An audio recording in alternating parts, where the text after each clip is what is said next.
Jadi sebelum kita masuk ke koreksi yang terjadi nih, kita lihat bahwa IHSG itu sebenarnya sudah mengalami bounce back dari level pra-pandemi itu sejak kuartal 3 2021 ya Mbak. Jadi kemudian sebelum Lebaran di tanggal 21 April IHSG juga sudah menyentuh rekor tertingginya all time high itu sekitar 7.276 kalau nggak salah. Nah, kemudian kita mengalami libur panjang, bursa kita tutup di tanggal 9 Mei begitu dibuka kita mengalami koreksi yang cukup dalam ya, kita semua sama-sama tahu. Jadi hari pertama itu kalau nggak salah turun sekitar minus 4,4 sekian ya, dengan net sell asing pada saat itu sekitar lebih dari 2,5 triliun. Nah, itu termasuk salah satu yang tertinggi tuh dalam satu hari. Nah, koreksi itu kemudian tidak hanya sampai di hari pertama, terjadi juga di hari kedua dan juga berlanjut juga di menjelang akhir minggu ya Mbak, hari Kamis dan Jumat. Jadi sepanjang minggu lalu itu kita bisa lihat IHSG kita sudah terkoreksi 8,73% secara week to week dengan net sell asing itu sekitar 9T ya, cukup besar gitu. Dengan beberapa sektor, kita lihat sektor tekno, beberapa perbankan besar, infrastruktur itu mengalami tekanan jual. Nah, tapi sebenarnya kita tidak sendirian mengalami koreksi tersebut gitu teman-teman. Jadi bursa kita mengalami koreksi bersama juga dengan bursa-bursa lain, terutama di bursa regional Asia Pasifik mengalami koreksi. Kalau nggak salah Vietnam juga bahkan turun sekitar 11% sepanjang minggu lalu. Nah, jadi pertanyaannya sebenarnya apa nih yang menyebabkan gitu. Nah, kita tahu sepanjang tanggal 2 Mei sampai 6 Mei kita kan libur ya, bursa kita ditutup. Nah, pada saat kita libur itu, bursa-bursa global tuh mengalami koreksi yang cukup signifikan. Kenapa? Karena kita tahu Bank Sentral AS, The Fed, pada tanggal 4 Mei itu mengumumkan akan menaikkan suku bunga acuan sebesar 50 BPS gitu. Jadi pada saat itu hampir semua bursa tertekan dalam yang kalau dihitung penurunannya itu rata-rata sekitar 2%-an lebih gitu ya, sepanjang periode 2 sampai 6 Mei. Nah, pada saat itu pasar kita tapi masih tutup nih. Nah, begitu pasar kita dibuka, indeks kita kemudian turun. Jadi itu ada semacam akumulasi sentimen-sentimen yang terjadi selama libur panjang tersebut, yang akhirnya baru kita catch up nih Mbak ketika pasar kita dibuka gitu. Jadi selama 1 minggu itu kita meng-catch up salah satunya faktor-faktor dari global tersebut gitu. Jadi ya sebenarnya fenomena ini kalau misalnya setelah libur panjang ya, terutama libur Lebaran, nggak yang pertama kali sih Mbak. Jadi di tahun-tahun sebelumnya juga pernah terjadi sebenarnya. Memang tidak selalu, tapi pernah juga terjadi gitu. Jadi memang sebenarnya sentimennya sudah terjadi justru sejak libur Lebaran ini ya. Tapi karena kita pasar tutup, jadinya baru di catch lagi setelah libur Lebaran ini gitu ya. Iya betul. Ya. Dan kondisi ini memang apakah selalu terjadi setelah libur Lebaran panjang atau bagaimana? Ya, sebenarnya beberapa kali pernah terjadi Mbak, terutama di 5 tahun belakangan ini, tapi memang tidak selalu. Jadi kalau nggak salah di tahun 2018 kita juga pernah mengalami hal seperti ini. Jadi pada saat kita libur panjang nih di periode Lebaran, terjadi eskalasi dari perang dagang AS dan China pada saat itu. Nah, begitu kita buka, IHSG kita dalam satu hari itu turun sekitar 1,8%.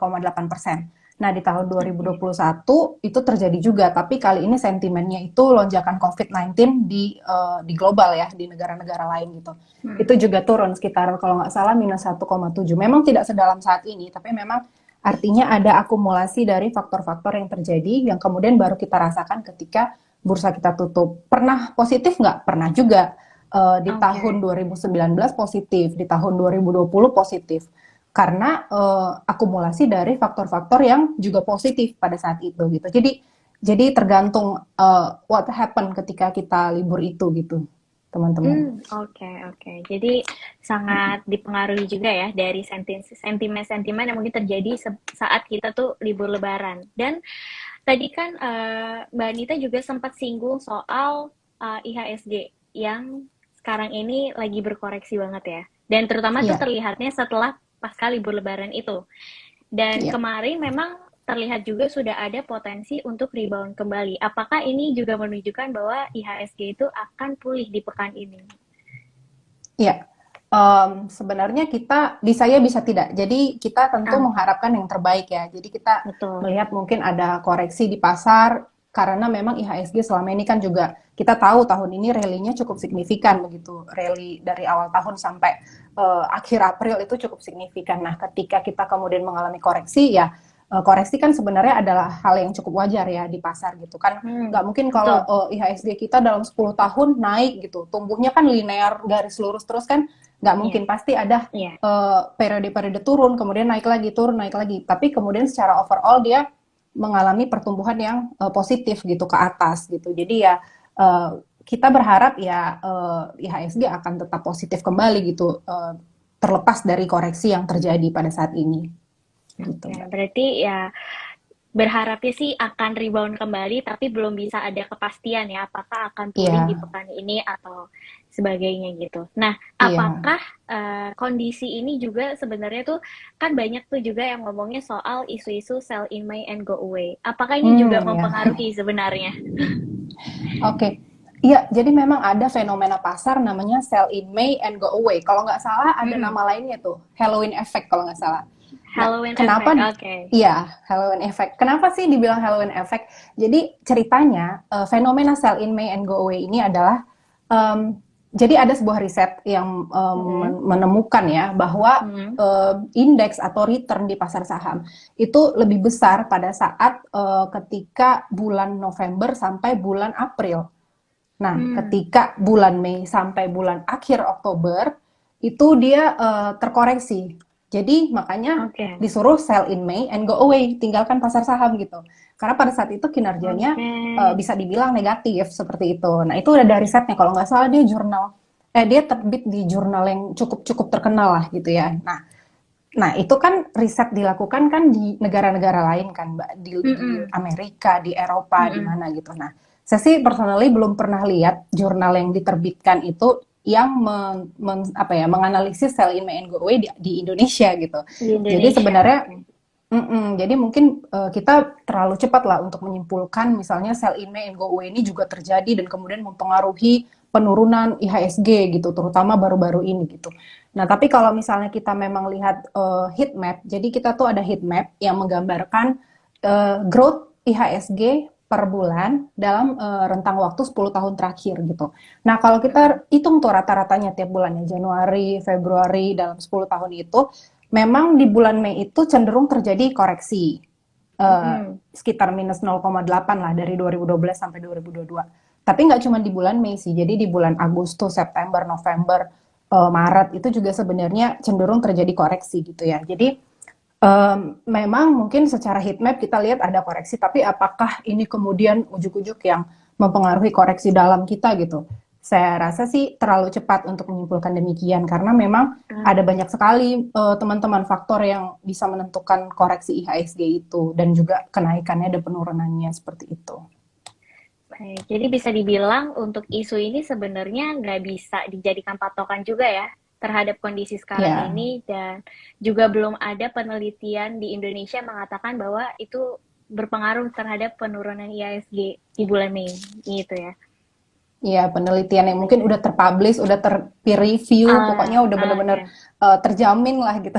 Ah, oke. Ya, Berarti kalau misalnya mau dikasih sedikit gambaran besarnya, memang kondisi sekarang ini cukup dipengaruhi oleh sentimen-sentimen yang terjadi secara eksternal ya. Terutama tadi betul. yang Mbak Anita bilang dari Bank US dan sebagainya. Nah, bagaimana pandangan Mbak Anita sendiri terhadap sentimen eksternal yang mungkin masih cukup dominan sekarang ini ya di Ya, terhadap IHSG kita? ya. Oke, jadi memang kalau kita lihat sebenarnya penurunan atau koreksi yang terjadi tidak hanya di Indonesia, tapi juga di bursa global, bursa regional, itu memang mostly dipengaruhi oleh faktor eksternal. Dan salah satu yang Hmm, mungkin faktor utamanya adalah kenaikan suku bunga The Fed ya, dan juga oke. pengetatan likuiditas oleh Bank Sentral AS tersebut. Kalau kita ngomong fundamental ekonomi kita bagaimana? Ya, fundamental kita sebenarnya cukup baik. GDP kita tumbuh di atas 5%. Kemudian inflasi kita cukup terjaga meskipun terjadi Hmm, kenaikan ya ke level 3,47, tapi itu berada di dalam rentang targetnya Bank Sentral sebenarnya. Rupiah juga masih terjaga walaupun cenderung melemah karena indeks dolar yang naik. Tapi Kita lihat di sini faktor yang utama mempengaruhi adalah kenaikan suku bunga The Fed. Kita tahu bahwa tanggal 4 Mei kemarin itu The Fed memutuskan untuk menaikkan suku bunganya lagi sebesar 50 BPS. Nah, angka 50 BPS ini sebenarnya dianggap cukup agresif meskipun sudah diprice-in oleh pasar, tapi sebelumnya di bulan Maret The Fed menaikkannya sekitar 25 BPS. Nah, apa Oke. artinya? Artinya mungkin akan terjadi kemungkinan The Fed akan menaikkan lagi sebesar 50 BPS lagi, 50 BPS lagi, 50 BPS lagi gitu ya. Yang kemudian itu akan menyebabkan investor ini sekarang lagi mencoba untuk price in gitu. Kebijakan The Fed yang dikiranya akan lebih agresif lagi ke depannya. Nah, kenapa? Karena inflasi di Amerika yang naik besar-besaran ya. Kita tahu inflasi AS menyentuh kalau nggak salah angkanya 8,3% di bulan April. Nah, itu tuh tertinggi selama 40 tahun. Nah, itu yang kemudian membuat The Fed kemudian ya mau nggak mau harus menaikkan whatever it takes mungkin ya, meskipun mungkin terjadi volatilitas di market, The Fed cukup concern dengan kenaikan inflasi ini kayak gitu. Jadi itu yang terjadi. Kemudian IMF juga memprediksi inflasi untuk negara maju itu akan naik 5,7% tahun ini, negara berkembang 8,7%. Ya kenapa? Banyak hal-hal yang menyebabkan kenaikan inflasi ini. Jadi karena ada supply chain disruption. Jadi kita tahu kan selama ini permintaan kan sempat terkontraksi karena COVID nih Mbak. Jadi permintaan turun karena COVID. Lalu kemudian ekonomi dibuka kembali. Nah, apakah semata-mata ketika demand kemudian naik lagi, kemudian supply itu akan bisa memenuhi demand itu lagi kan enggak. Jadi ada semacam lag di situ antara pemenuhan demand dan juga supply. Nah, kemudian ada kenaikan harga energi, harga komoditas, dan juga invasi Rusia ke Ukraina, hal-hal lain itu. Yang menyebabkan kemudian Bank Sentral AS dan juga bersama bank sentral lainnya ya, seperti Bank of England, Bank of Japan, kemudian Bank Sentral Australia, dan lain-lain. Dan mungkin juga orang ekspektasi BI ini gimana, jangan-jangan juga menaikkan gitu dalam waktu dekat ini. Nah, itu yang kemudian sedang di price in ya, sedang di price in oleh pasar gitu. Seperti itu. Jadi bisa dibilang sebenarnya sentimen dari eksternal ini masih ada kemungkinan memberi pengaruh berkepanjangan ya ke depannya. Bukan untuk saat ini aja gitu ya. Kalau untuk berkepanjangan ya mungkin iya, mungkin tidak. Jadi tergantung sampai kapan sih ini akan berakhir kayak gitu. Sampai kapan ya? Sampai akhirnya mungkin nanti kebijakan dari Bank Sentral AS dan Bank Sentral dunia lainnya itu menjadi semakin jelas gitu. Jadi semakin jelas, pasar sudah bisa memprice in, kemudian volatilitas pasar juga akan turun gitu. Karena kita tahu saat ini data-data seperti mungkin inflasi itu kan tetap terus berjalan seperti itu kan, inflasi di US, inflasi di mungkin Indonesia juga, negara-negara berkembang lainnya gitu, itu juga terus berjalan gitu. Kita juga tahu bahwa itu kemudian berdampak kepada kenaikan harga imbal hasil, bond yield di US Treasury juga, yang kemudian berdampak juga kepada aksi jual gitu ya, pada saham-saham teknologi dan sebagainya. Nah, hal-hal itu sedang berlangsung pada saat ini gitu. Jadi ya sampai kapannya mungkin sampai kemudian sentimen-sentimen tersebut dan kemudian kebijakan dari bank sentral lebih jelas seperti itu. Oke, baik.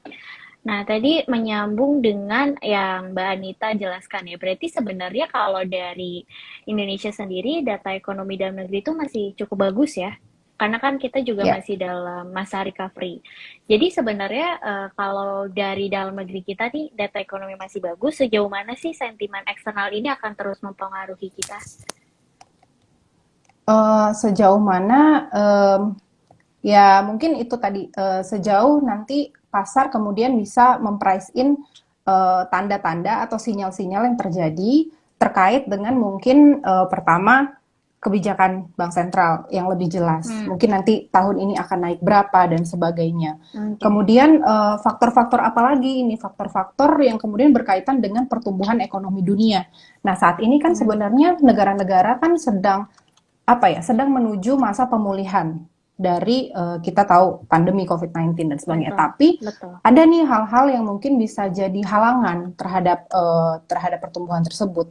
Contohnya satu, kita tahu China sekarang lagi melakukan lockdown karena beberapa wilayah utamanya mengalami lonjakan COVID gitu ya. Nah ini kemudian akan tentunya mempengaruhi demand dunia gitu. Kemudian kita tahu juga ada konflik Rusia dan Ukraina yang kemudian apa sih dampaknya terhadap ekonomi sekitarnya, ya tentunya akan berdampak pada pelemahan ekonomi kedua negara tersebut dan juga ekonomi dunia.